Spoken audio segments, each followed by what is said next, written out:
हरियाणा में चुनाव प्रचार का आज अंतिम दिन है, जिसको लेकर कांग्रेस और बीजेपी दोनों के दिग्गज नेता प्रचार प्रसार में जुटे हुए हैं।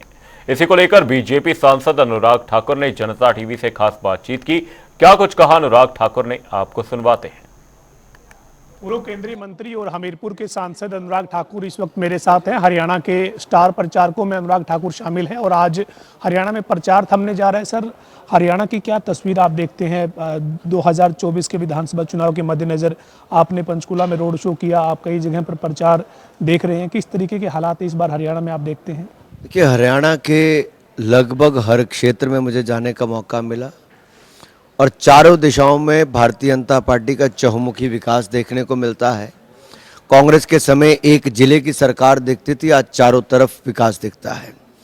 दूसरा, हरियाणा की जनता का मन बना हुआ है कि तीसरी बार भारतीय जनता पार्टी को जिताएंगे, कमल का फूल खिलाएंगे, हैट्रिक लगाएंगे, मारा हरियाणा, नॉन स्टॉप हरियाणा बनाएंगे।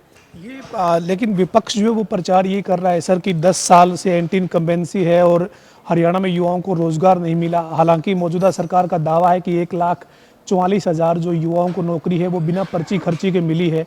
और अब हरियाणा के प्रचार में आपने एक बात और भी देखी होगी सर, कई कांग्रेस के जो उम्मीदवार हैं वो कह रहे थे कि हमारी सरकार आने दीजिए, अपने अपने क्षेत्र की नौकरियों की हमारी बात हो चुकी है, सरकार में आते ही हम नौकरियां देना शुरू कर देंगे। देखिए, कांग्रेस ने तय कर दिया खर्ची पर्ची पर वो नौकरी देंगे और उनके अपने विधायक ने कहा है और यहां तक कह दिया कि पहले अपना घर भरेंगे, रिश्तेदारों का घर भरेंगे और साथ में कांग्रेस हाईकमान का भरेंगे। तो कांग्रेस हाईकमान ने खुली छूट मुझे लगता है घर भरने की दे दी है। हुड्डा जी ने कोटे बांटने शुरू कर दिए 2-2 हज़ार नौकरियों की और खर्ची पर्ची शुरू हो गई है। हरियाणा वालों जाग जाओ, ये अपने घर भरने वाले कांग्रेसी मन बना चुके हैं कि आपका घर खाली करना है। अनुराग जी, ये जो हरियाणा में नौकरियां जो है वो बड़ा मुद्दा है, रोजगार बड़ा मुद्दा है। मौजूदा सरकार ने 1.5 लाख के करीब नौकरियां दी है, लेकिन क्या आपको लगता है कि इससे पहले पूर्व में 10 साल में जब हरियाणा में कांग्रेस की सरकार थी उस टाइम इस तरीके का नौकरियों के मामले में भेदभाव रहा कि 10 साल से हरियाणा में भाजपा सत्ता में आई? देखिए, हमारी सबसे बड़ी उपलब्धियों में से एक ये भी है कि बगैर खर्ची पर्ची के ईमानदारी के साथ गरीब से गरीब व्यक्ति को भी रोजगार मिला। और पूर्व की सरकारों में आरोप ये लगता था एक विशेष वर्ग को या तो नौकरी मिलती थी या खर्ची पर्ची से मिलती थी। तो मैं आपको एक बात जरूर कहूँगा कि हम अगले 5 साल में 2 लाख नौकरियां बगैर खर्ची पर्ची के देंगे और हरियाणा के किसानों को 10,000 रुपया हम लोग देंगे, जो पीएम किसान सम्मान में 6,000 रुपया मिलता है। 3100 रुपये हम धान खरीद में देंगे और हमने जो सिंचाई जो मात्र 34,000 हेक्टेयर की होती थी आज 4,26,000 हेक्टेयर तक पहुंचाई है। आमदन हमने हरियाणा के किसानों की बढ़ाई, आगे और बढ़ाएंगे। कर्नाटक में कांग्रेस की सरकार है, वहाँ पर 1,200 किसान आत्महत्या अब तक कर चुके हैं और 1,200 किसानों की आत्महत्या खड़गे जी के अपने राज्य में हुई, लेकिन कांग्रेस के बड़े नेता ना राहुल जी ना खड़गे जी दोनों ही वहाँ पर नहीं गए हैं। जी, ये हिमाचल के जो मुख्यमंत्री हैं वो आजकल हरियाणा में काफ़ी प्रचार में उतरे हुए हैं, कह रहे हैं कि हमने हिमाचल में गारंटियां लागू कर दी, कांग्रेस ने गारंटियां जो हैं वो हरियाणा में भी दे दी है। तो इन गारंटियों को लेकर हिमाचल की तस्वीर क्या है सर? अरे हरियाणा वालों, अगर हिमाचल की कांग्रेस की गारंटी के आधार पर जाओगे तो भाई लुट जाओगे। हरियाणा में अगर हिमाचल में इन्होंने 2 साल पहले जो गारंटियां दी थी, फॉर्म भरवाए थे, वो फॉर्म चुनाव के बाद फाड़ के कूड़ेदान में डाल दिए थे। पिछले 2 सालों में कोई गारंटी पूरी नहीं हुई। 300 यूनिट बिजली के मुफ्त में देने थे, नहीं दिए। 1,500 रुपये महिलाओं को देना था, नहीं दिया। 2 रुपये किलो गोबर, 100 रुपये लीटर दूध खरीदना था, नहीं खरीदा।